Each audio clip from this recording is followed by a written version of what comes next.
Net का भूत रवि एक कॉलेज का छात्र था जो देर रात तक इंटरनेट पर पढ़ाई और गेमिंग करता था।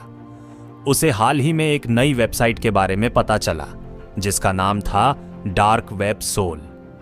यह साइट खासतौर पर उन लोगों के लिए थी जो डरावनी कहानियों और भूतिया अनुभवों के शौकीन थे। एक रात रवि ने उस साइट पर लॉगिन किया। वहां एक पॉपअप आया जिसमें लिखा था, क्या तुम अपने सबसे बड़े डर का सामना करने के लिए तैयार हो?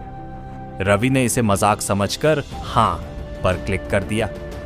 तभी एक अजीब संदेश स्क्रीन पर आया, अब तुमने इसे खोल दिया है तो इसे बंद करने का कोई रास्ता नहीं। अजीब घटनाएं शुरू होती हैं। उसके बाद रवि का लैपटॉप अचानक बंद हो गया। उसने दोबारा चालू करने की कोशिश की, लेकिन स्क्रीन पर एक डरावना चेहरा दिखाई दिया जो धीरे धीरे हंस रहा था। रवि ने घबराकर लैपटॉप का प्लग खींच दिया, लेकिन चेहरा गायब नहीं हुआ।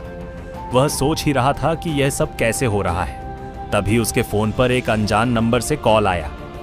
दूसरी तरफ एक धीमी और डरावनी आवाज थी, तुमने मुझे बुलाया है, अब मैं तुम्हारे पास आ रहा हूं। अंधेरी रात का खौफ रवि ने फोन बंद कर दिया और कमरे की लाइट्स जलाने की कोशिश की, लेकिन बिजली चली गई। कमरे में गहरा अंधेरा छा गया। तभी उसे अपने पीछे किसी के चलने की आवाज सुनाई दी। उसने डर के मारे पीछे मुड़कर देखा, लेकिन वहां कोई नहीं था। फिर अचानक उसका लैपटॉप अपने आप चालू हो गया और स्क्रीन पर लिखा था, तुम्हें मेरी कहानी पूरी करनी होगी। रवि को समझ नहीं आया कि यह सब क्या हो रहा है। स्क्रीन पर एक पुरानी तस्वीर दिखाई दी जिसमें एक परिवार के 3 लोग थे। नीचे लिखा था, इस परिवार ने मुझे धोखा दिया, अब उनकी बारी खत्म हो गई, अब तुम्हारी बारी है। अंतहीन चक्र। अगली सुबह रवि को उसके रूममेट्स ने कमरे में बेहोश पाया। उसके लैपटॉप पर वही डरावना चेहरा फ्रीज हो चुका था। उसने सब कुछ छोड़ने का फैसला किया और इंटरनेट से दूरी बना ली।